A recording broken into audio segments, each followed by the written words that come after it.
పచ్చని మామిడి పండులా కనిపిస్తున్న ఈ పండ్లు అవకాడో పండ్లు.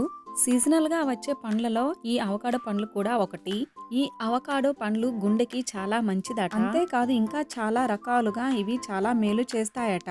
చాలా మందికి ఈ పండును డైరెక్ట్‌గా తినటం ఇష్టం ఉండదు. కాబట్టి దీన్ని స్మూతీగా తయారు చేసుకోవచ్చు. ఈ పండుని చిన్న ముక్కలుగా కట్ చేసుకొని కాచి చల్లార్చిన పాలు పోసి పంచదార కానీ, పటిక బెల్లం కానీ లేదా తేనె కానీ ఏదైనా వేసుకొని మిక్సీలో వేసి బాగా మెత్తగా గ్రైండ్ చేసుకోవాలి. ఒక పండుకు దాదాపు 1/2 లీటర్ వరకు పాలు పోయాలి. వాటర్ కన్సిస్టెన్సీ తక్కువ ఉంటుంది కాబట్టి కొంచెం తిక్కుగా ఉంటుంది. నీళ్లు కానీ పాలు కానీ కొంచెం ఎక్కువే కలుపుకోవాలి. ఏ పండ్లైనా ఆరోగ్యానికి చాలా మంచిదే, కానీ ఈ పండు షుగర్ పేషెంట్లకు కూడా చాలా చాలా మంచిది. ఈ అవకాడో స్మూతీని మీరు కూడా ఒకసారి ట్రై చేసి టేస్ట్ చేయండి, చాలా బాగుంటుంది. టేస్ట్ ఎలా ఉందో చెప్పండి.